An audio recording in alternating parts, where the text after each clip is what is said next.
बिस्मिल्लाहिर्रहमानिर्रहीम। अस्सलाम वालेकुम। उम्मीद आप खैरियत से होंगे।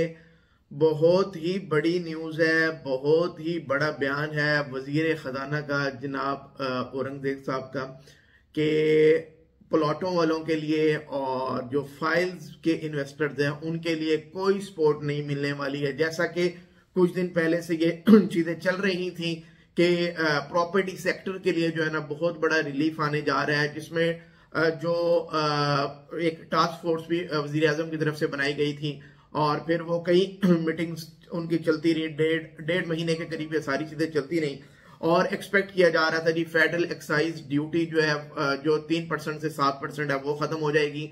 एडवांस इनकम टैक्स जो है वो बायर के ऊपर भी लगता है, सेलर पे लगता है, तो वो बायर के ऊपर सुना था 3% से कम होकर जो फाइलर है 0.5% तक आ जाएगा।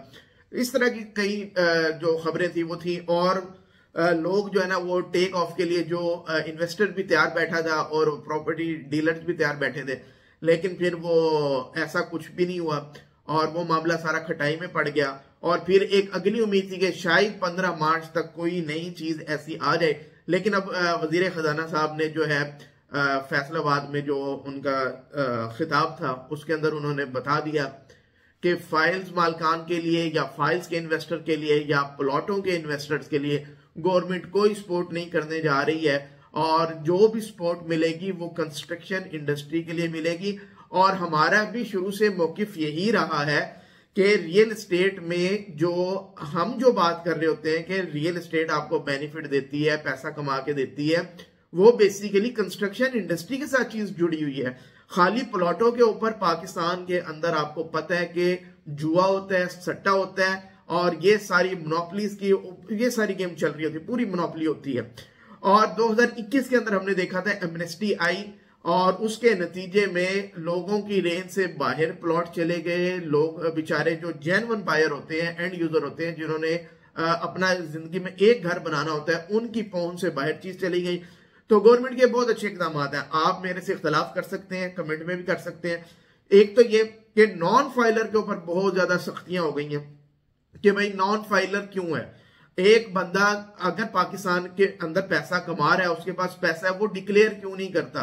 क्योंकि उसके पास इसका मतलब है कि इलीगल मीन से पैसा आया हुआ है। और जब इलीगल मीन से पैसा आया हुआ है प्रॉपर्टी के अंदर, जब आप छूट दे देते हो कि जनाब आप 1 करोड़ की, 5 करोड़ की, 10 करोड़ की खरीद लो, तो उन लोगों का सारा ब्लैक मनी बीच में आ जाता है और वो आर्टिफिशियली जो है ना प्राइसेस ऊपर चली जाती हैं, आर्टिफिशियली ये सारी डिमांड जनरेट होती है। अब उनको तो कोई मसला नहीं है, एक प्लॉट अगर 5 लाख महंगा मिल रहा है, 10 लाख महंगा मिल रहा है, उन्होंने उठा लेना है। क्यों? उनका सारा ये पैसा जो है ना वो हलाल हो जाएगा, वाइट बन जाएगा।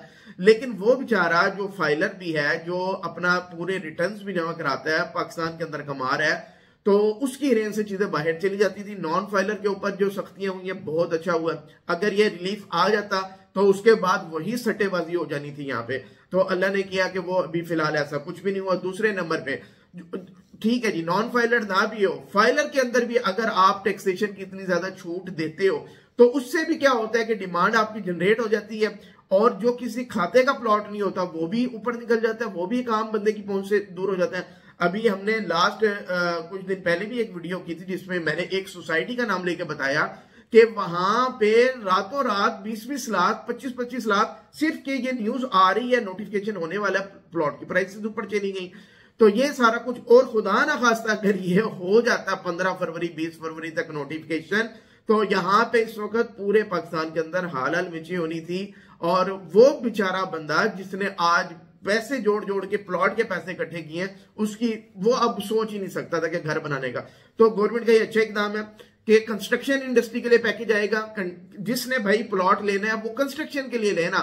अब जब टैक्सेस लगे होंगे, इतने टैक्स नहीं है, ठीक है, लेकिन जितना ये सट्टा चलता है उसकी वजह से प्लॉट महंगा हो जाता है। मैंने लास्ट वीडियो में भी बताया कि शायद आपको रिलीफ की मद में टैक्स में 3-4 लाख की छूट मिल जाए, लेकिन इस रिलीफ की वजह से जो सट्टा होता है वो 20-20 लाख प्लॉट महंगा हो जाएगा। तो इस बात को, टेक्निकल चीज को आपको समझना चाहिए। आप अब ये होगा कि अपनी रेंज के अंदर प्लॉट रहेंगे, जेन्युइन बायर होगा तो प्लॉट खरीदेगा, वो डिमांड एंड सप्लाई का वो एक आर्टिफिशियल गैप जो है ना वो प्रोड्यूस नहीं होना। अब अगली बड़ी बात, अगर गवर्नमेंट ये सपोर्ट करने जा रही है कि कंस्ट्रक्शन को सपोर्ट करना है, तो ये बातें भी अब सुनने को मिल रही हैं कि इसका मतलब है जो खाली प्लॉट लेके लोगों ने रखे हैं, जिसके पास एक आधा प्लॉट है उसका तो मसला नहीं है, लेकिन मैं पोस्ट सोसाइटी की बात कर रहा हूं, लाहौर हो, इस्लामाबाद हो, कराची हो, ठीक है, इलीट एरियाज की बात कर रहा हूं, जिसके पास 50 लाख से ऊपर का प्लॉट है, या जिसके पास है एक से ज्यादा प्लॉट्स हैं। लोगों के पास तो 10-10 प्लॉट भी इस वक्त मौजूद है मार्केट के अंदर। तो जिन्होंने इतने इतने प्लॉट लेके रखे हुए हैं, घर उन्होंने बनाना नहीं है, साल से उनके पास प्लॉट है, तो क्या उनके ऊपर टैक्स लगना चाहिए? तो अभी ये फाइनल न्यूज नहीं आई, अभी मैं बता देता हूं, ये ऑलरेडी चीज इंप्लीमेंट हुई भी है, कहां पे हुई है ये भी बता देता हूं। तो ये मुझे लग रहा है कि गवर्नमेंट बहुत जल्द जो है ना FBR इस तरफ आएगा और उसने टैक्स इंप्लीमेंट कर देना है। जो खाली प्लॉट मौजूद है, जिन्होंने घर नहीं बनाए, साल से वो प्लॉट खाली पड़े हुए हैं कि यार एग्रीकल्चर तबाह हो गई है और सोसाइटीज काट काट के लाखों प्लॉट मौजूद है, खाली पड़े हैं, कोई घर बनाने का नाम ही नहीं लेता। तो इसका मतलब है कि इन लोगों पे टैक्सेशन लगनी चाहिए, ताकि नेक्स्ट जो है लोग सोच समझ के प्लॉट लें, और जिसने प्लॉट लेना है उसको पता हो कि भाई मैंने घर बनाना है, कंस्ट्रक्शन की तरफ जाना है। अब इन्वेस्टर्स के लिए भी हम कई वीडियो में बता चुके हैं कि कंस्ट्रक्शन एक बहुत अच्छी अपॉर्चुनिटी है, रेंटल की डिमांड बढ़ती जा रही है, आबादी बढ़ती जा रही है, शॉर्टेज जो घरों की शॉर्टेज है वो होती जा रही है। तो वो किसने पूरा करना है? जब घर ही नहीं होंगे, खाली प्लॉटों ने तो नहीं ना वो चीज पूरी करनी, वो डिमांड पूरी करनी। तो एक बंदा या तो अपना घर बना लेगा जो आगे क्राइसिस, और जो घर नहीं बना सकेगा उसने रेंट पे तो कहीं ना कहीं रहना है। अब रेंट के लिए कम से कम घर तो चाहिए ना। अब घर किसने बनाना है? इन्वेस्टर ने ही बनाना है। इन्वेस्टर का अगर पैसा ही सारा प्लॉटों में स्टक होगा, कंस्ट्रक्शन में आएगा नहीं, तो ये किस तरह मामला चलेगा? तो इसके लिए गवर्नमेंट को सिंसियरली जो है ना एफर्ट्स करनी चाहिए, और बिल्डर्स को, डेवलपर्स को, इन्वेस्टर्स को, जो भी कंस्ट्रक्शन कर रहा है, इन सबको रिलीफ देना चाहिए। इनको टैक्स के अंदर छूट देनी चाहिए कि जनाब अभी फिलहाल ये है कि 7FB लग गया है कि एक बिल्डर जो है अगर उसके अकाउंट में 1 करोड़ रुपया कंस्ट्रक्शन का आ रहा है, तो उन्होंने अपने पास से अज्यूम कर लिया कि इसमें 10% प्रॉफिट है और 10% का 29% टैक्स। ओवरऑल अगर बात करें तो किसी के अकाउंट में, मिसाल के तौर पे मेरी कंस्ट्रक्शन कंपनी है, उसके अकाउंट में 1 करोड़ रुपया कंस्ट्रक्शन का क्लाइंट ने भेजा, मेरी आप कंस्ट्रक्शन करें, तो अब उसके ऊपर मुझे 2,90,000 रुपया पहले दिन ही टैक्स लग गया। ये 7F कहता है। तो अगर इस तरह की चीजें होंगी तो फिर कंस्ट्रक्शन भी नहीं चलेगी। तो इसके लिए गवर्नमेंट को पैकेज लेके आना चाहिए, बिल्डर्स के लिए, डेवलपर्स के लिए, इन्वेस्टर्स के लिए, जो भी कंस्ट्रक्शन कर रहा है, कि भाई आपको टैक्स में रिलीफ देंगे, आपके इनकम टैक्स के अंदर रिलीफ दिया जाएगा। जो ओवरसीज पाकिस्तानी है उनको हम रिलीफ देंगे।